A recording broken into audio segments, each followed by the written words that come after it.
I remember joining a therapy group, and the therapist met with me privately, and I began to tell her about some of the things that were in my past, and she was asking me a question: how is it that you were able to go through that, yet you still had people that you would meet with at church? When you were telling them about the things that you just told me, this is the therapist, she was just like, what did they say? What were their responses? And I would tell her that I would tell her that I would be out with some ladies at church, and we would sit with each other. And for about 2 years, I remember talking with maybe just about a year and a half. I remember talking with these two ladies. One was older, one was younger, and they would say, "Let's pray for you. Let's fast with you. Let's see if the church has some resources." And by resources, some organizations that can allow me to emotionally be able to get through this, and have some connections to people that had already gone through this and know how to get me to where they were, which was either out of it or managing it, because I was in a toxic marriage. And also get connected to some older men or some older women that had husbands that were also not a part of the church, and how they were navigating through that, and how they were still married, because that was my goal, to stay married. I wasn't trying to divorce, even though it was a really hard marriage. Then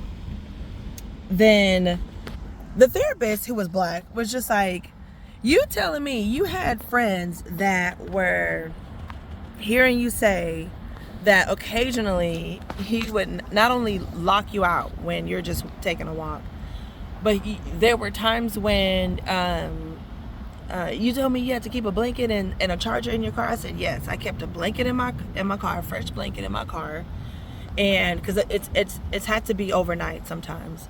I'll either call my mom or my dad, or they'll say, hey, I can come over, or they can't come over. But for whenever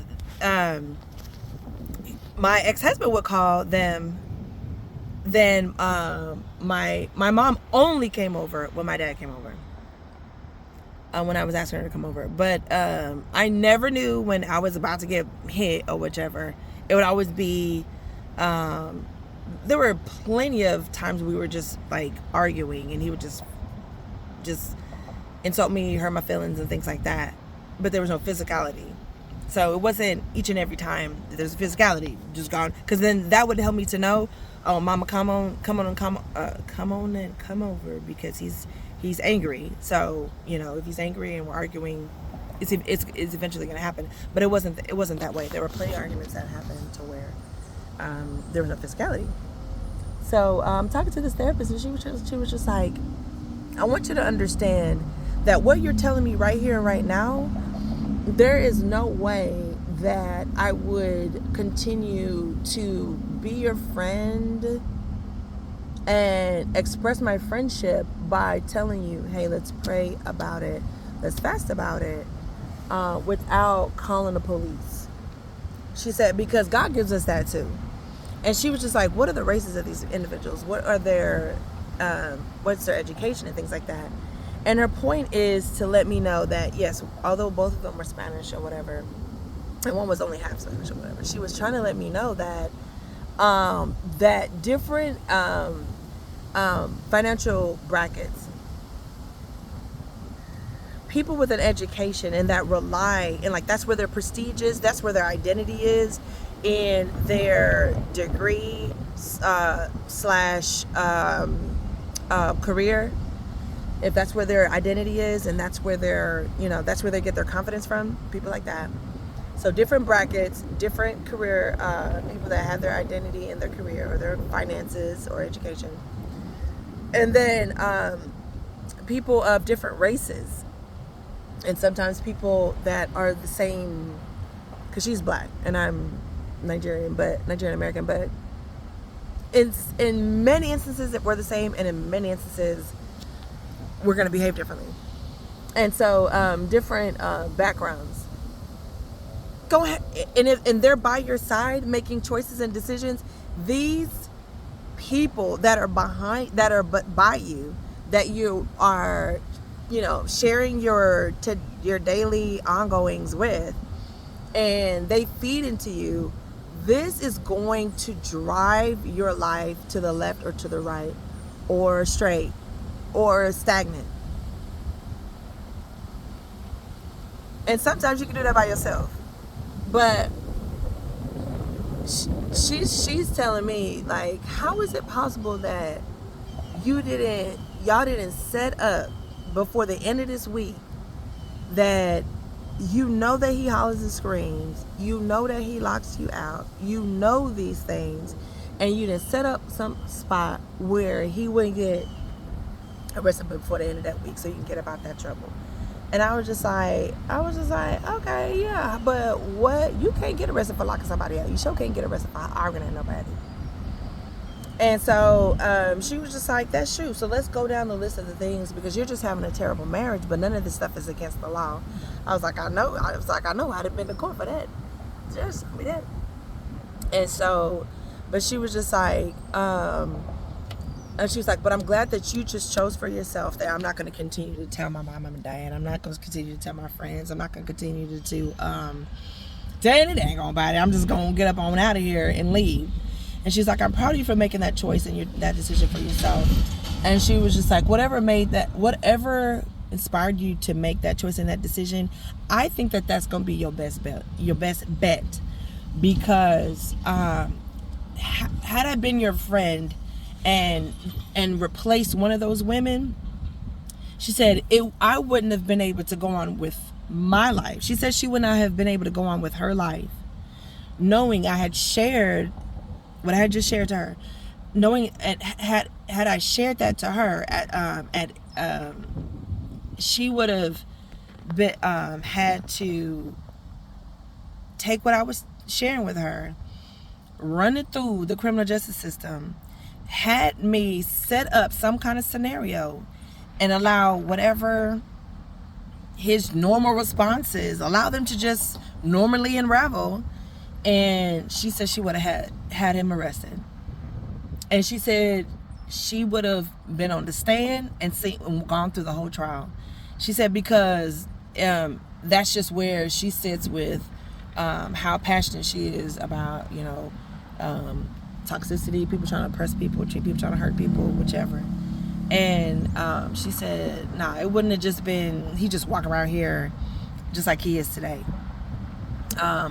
But for you as well, anybody here and listening to me, whichever, you are the smartest person. You know everything.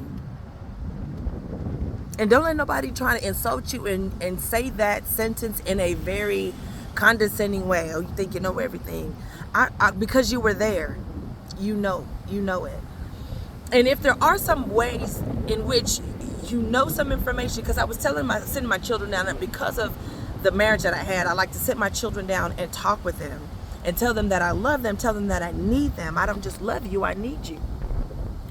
Because I went from having an oppressive father, but wasn't able to compare that to anything, but I went straight into a marriage and tried to maintain it. See how we can work it out. How can we work this out?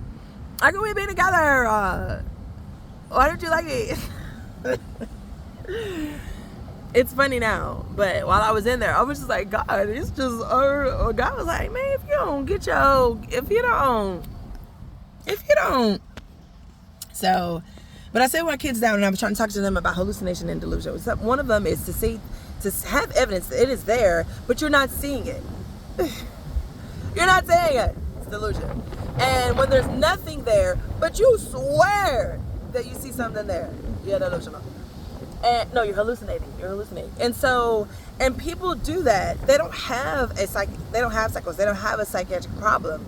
But we do. But men and women that are fully healthy mentally, they still sometimes engage in that. And sometimes I because you are going through an issue, have it be at work or have it be with yourself or with a friend or a family member. The line is just really bad. I don't know what it is. Oh, you do know everything, but a lot of times your perspective can be improved if you get feedback from somebody else, or if you step out of it and look at it, or if you write it down, or try to look at your life through the lens of maybe taking some notes, or asking your kids, hey, how do you feel when you come home, or just just ask yourself, really. I would say still put it in prayer, because how we go about things with our own brain and our own intention, these brains are just so itchy, is not always the best. This is why a lot of times when we read the scriptures, especially when we read Proverbs, we see that the way that the outcomes isn't necessarily how we would go about it. When we read how Jesus went through some things, how he responded to some things, that's not even how we would go about it. But you do know everything. You were there and you have been experiencing it. But the perspective sometimes that the outsiders are able to give sometimes can be of help, and sometimes it's going to have you sitting in your poop a lot longer. And that is of no benefit to you. You're the only one experiencing your marriage, your hard job, your hard friendship. So the way we are thinking about things, sometimes we are shackling ourselves in situations. Don't do that. I could say don't do that, but sometimes the reason why we are staying in our situations longer is because of our misbeliefs. And depending on the religious dedication that we have, the financial impoverished mindset that we have, or the racial or the economic, like the career prestige that we feel like we are trying to maintain, is shackling us. Just see if I were able to make this choice, how would it embarrass me? How would it uplift me? How would it bring me some prestige? How would it give me some rest? If I were able to make this choice, this decision, what would that mean for me? Would I finally be free of the stress, the reasoning on which I went and told my friends this issue? Would I finally be free from it? Would I finally be let go of it? Okay, well then consider that. To anyone that has any kind of devotion to a church, to their prestige of their work or their financial bracket, man, please do yourself a service and stop like hurting yourself because of the way we think that we're going to be perceived. Ooh, you're welcome.